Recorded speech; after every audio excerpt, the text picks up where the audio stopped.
Well, good afternoon, everyone. This room looks great. I'll be honest, I've done a lot of speaking engagements. Sometimes it's a huge room, sometimes it's a small room. I didn't know there were going to be this many people here today, and it's great. It sparks the enthusiasm. I am Lafayette Crump. I'm Milwaukee's Commissioner of City Development, and it's really my honor to work for Mayor Johnson, and I'm sure he would agree it's an even bigger honor to work for the people of Milwaukee. And it really is a pleasure to be here today. I'm thinking about the data that both Tracy and Billy presented, and Tracy, I was wondering if maybe in your next set of data, are you going to ask the fox if we should leave the hen house open door? Anyway, that didn't go over so well. All right, we'll see where the rest goes. Thank you, Johnny. Thank you, Johnny. I can't really get into talking about development without acknowledging the loss we had this week of Milwaukee Alderman Jonathan Brostoff, who was our Zoning, Neighborhoods, and Development Chair. Jonathan was inspiring. He was maddening at times. But he was a friend. He was important to the work that we do. He's going to be missed, and I would appreciate if we could just have a brief moment of silence for Jonathan Brostoff.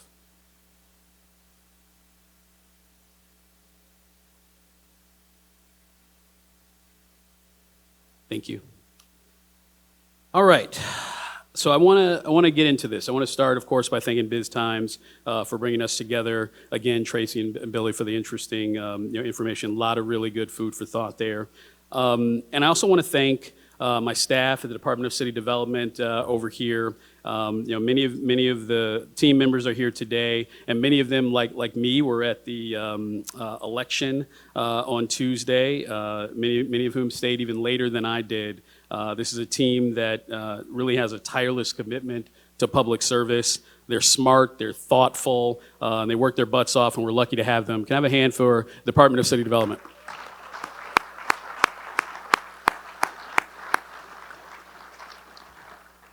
And speaking of public service, I want to thank as well Alderwoman Larissa Taylor, who is here with us at our table. Thank you.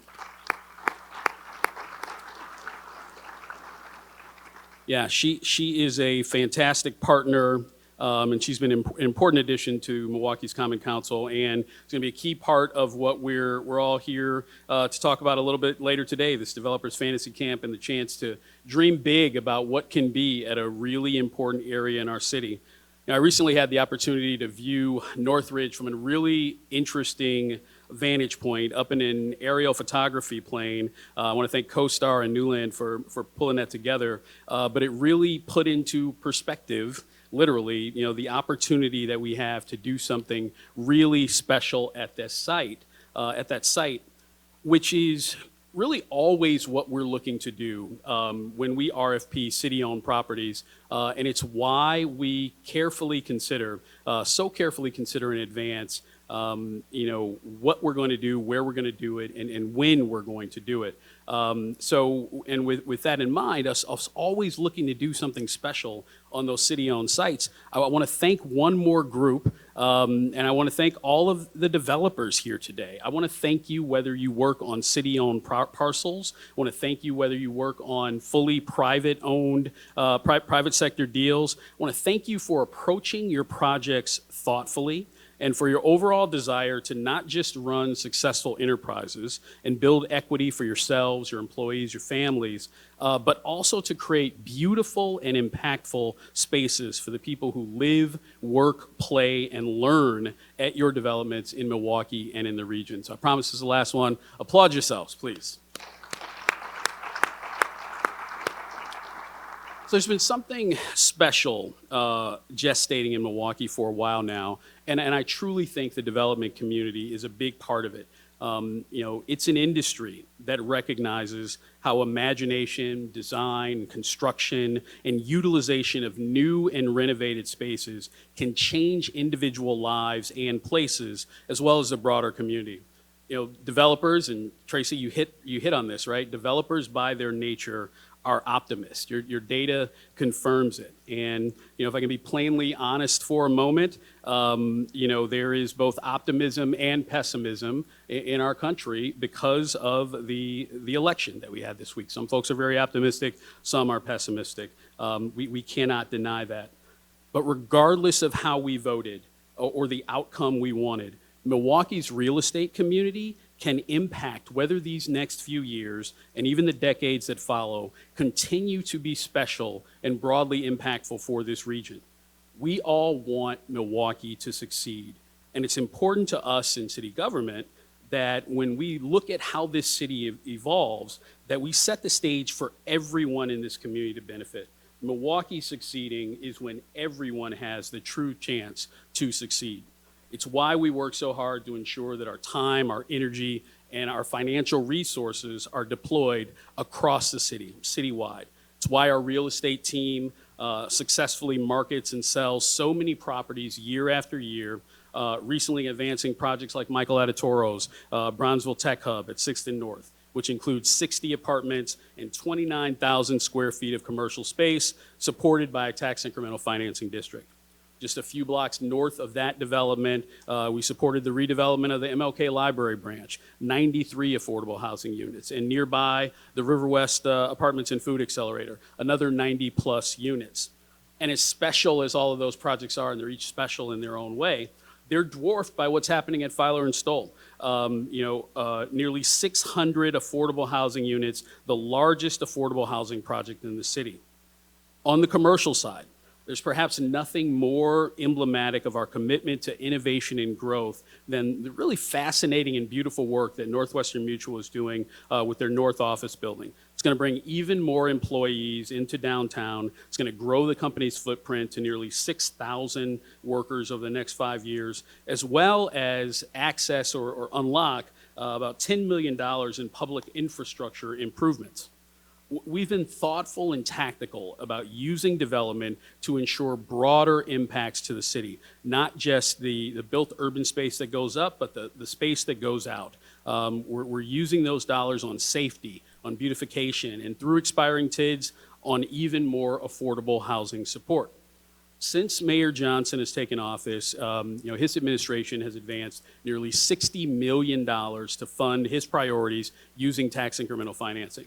And we're going to continue to do that. We're going to focus on advancing funds to support the administration's priorities. Over the next 12 to 14 months, we anticipate several additional TIDs for affordable housing, for workforce housing, for commercial and industrial developments, and of course, more infrastructure and safety work. So if you're listening closely, you heard me sneak something in there, workforce housing. Traditionally, our TIF focus has been on what's been defined by most as affordable housing, 60% area median income and below.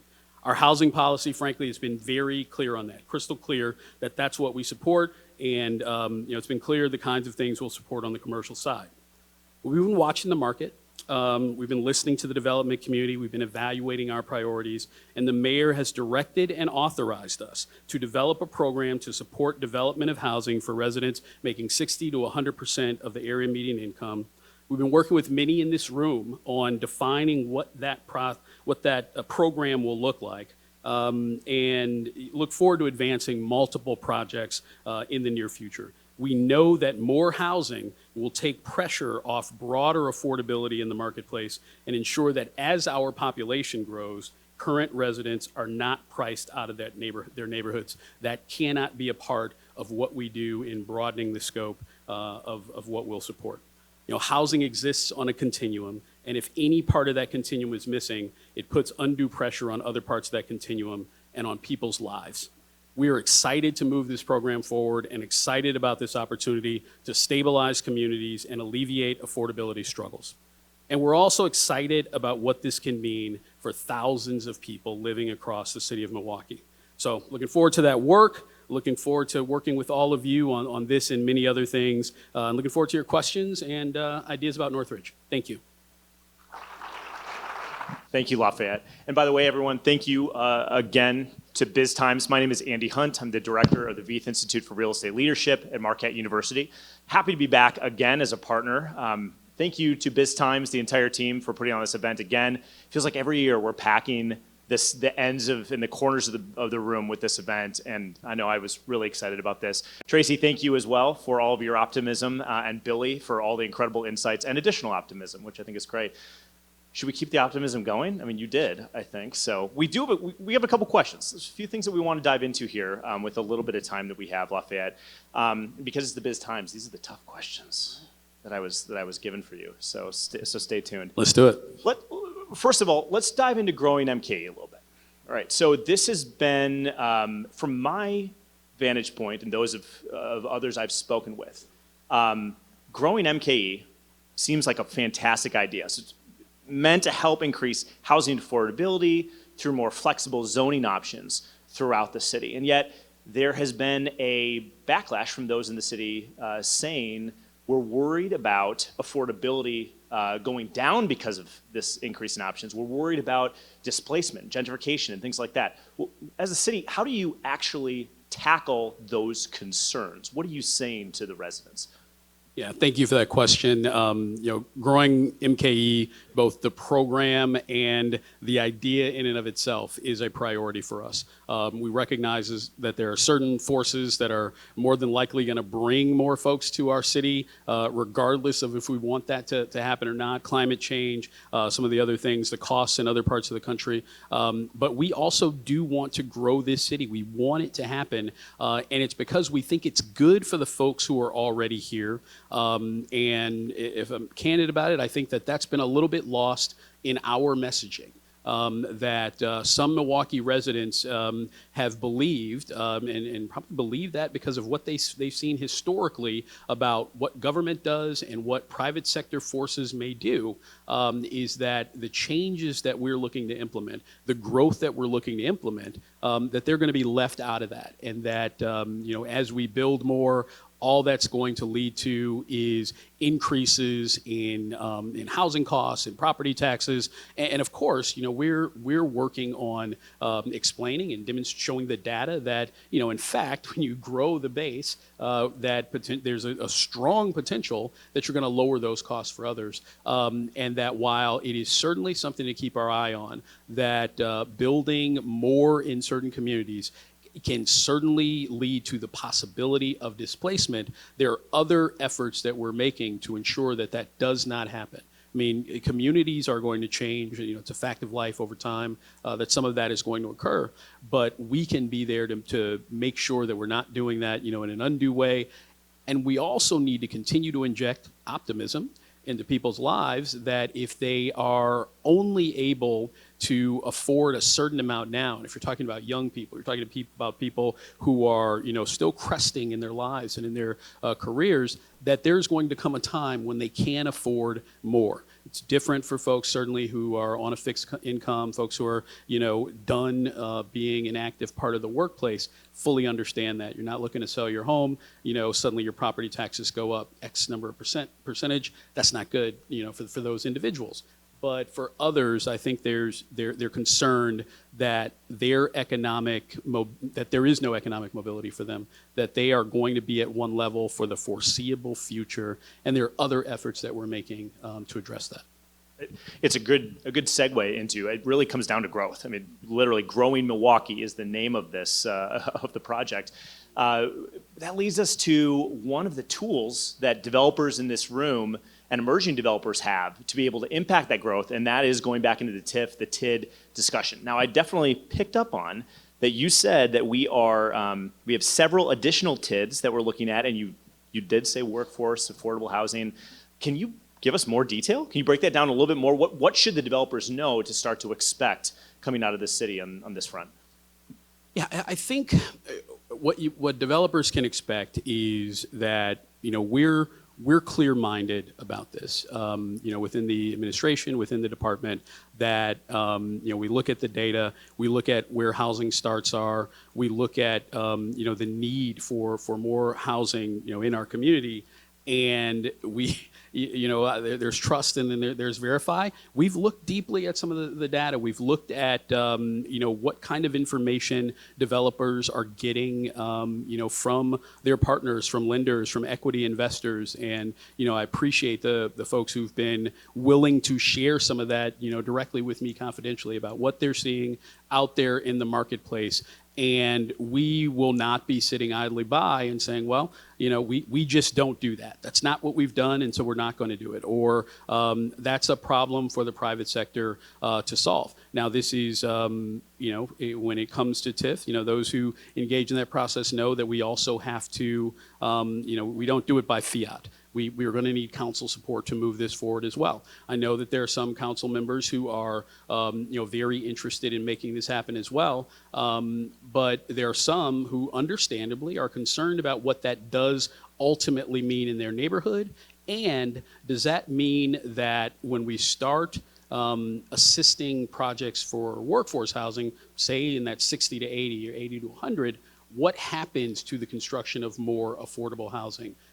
Do developers, say, well, so much for that, we're going to go after this piece over here. Now, I look at this room, I look at the diversity of companies in this room, the age of companies in this room, the areas where companies, and individuals in this room are operating. And I am a strong believer that we are growing this pie. We're not just shifting where folks are going to eat. We are ensuring that people who want to do work in lots of different areas have the tools that they need to get it done. So thank you for that, by the way. And I think there's a lot of people that are eager to see more of this and excited at your comments. It's going to lead us to the next one, which is talking about the RFP process that we have in the city of Milwaukee. Now, you may or may not want to talk about the Marcus Center site and some of the controversy that surrounded that. Give you the opportunity to comment on that if you'd like. But tell us a little bit more about how you're looking at the RFP process within the city. It's come under fire quite a bit for a lack of some transparency, or how are decisions being made. How can you respond to some of that for our audience today, and really maybe help set the table for them for the next round of RFPs, maybe even for the site we're talking about later? I am going to answer that question. I'm thinking about what I'm going to say and what I'm not going to say. And I'll say this, that I've been a part of a lot. Before this work, I was in the private sector a couple of decades, responded to a lot of RFPs. When you're waiting for an answer, the RFP process often feels pretty opaque. And, if you're worth your salt, you think you got a pretty good chance of winning every single proposal you respond to, and you don't put in all that time and effort without believing in your company, believing in your team, and believing in what you've put forward. And it can be really frustrating when the result doesn't happen the way that you want it to. And we strive to get answers to people, to get processes resolved, as efficiently as possible, but not to the detriment of getting things right, and not to the detriment of following a process that is not just internal to the administration. There is buy-in that we have to get from the council, to move things forward as well. And when you were working on negotiating, a project or a deal and what it's going to look like moving forward, when you're looking to resolve that with the selected party, you're not always telling the other parties exactly where things stand. Things may fall through with your selected party. And that waiting period is exhausting if you're waiting for an answer. And it is, it can truly be maddening. And so, we understand the concerns that people who have participated in the process may feel when they're waiting. But we stand by the process that we've engaged in. Have you just to stick on this for a minute, have you made some changes? Are you looking at making changes? What do you hope that developers know is going to be happening in the future for the RFP process? Or do you think it's pretty good right now? I think we can always get better at everything we do. We have talked about it internally. We've talked about it with the mayor's office. Talked about it with some, with multiple developers, with others in the industry. We've looked at what's happening in other communities. There are, we engage in a lot of RFPs, each year. It's interesting that the process is generally the same. There's some tweaks here and there, generally the same. Some of those processes are lauded, some of them are criticized, but they're all basically the same, which tells us that we are, we're doing okay with how we're doing it. But like I said, we can always get better. And so, yeah, there'll probably be some tweaks. Great. Thank you for that, Lafayette. And then lastly, let's transition because we're about to do our Developers Fantasy Camp on Northridge. Boy, this is a pretty interesting site. Leave us with your takeaway on how the city's looking at Northridge and maybe what's to come, RFP, maybe potentially multiple RFPs, things like that. What can you tell us?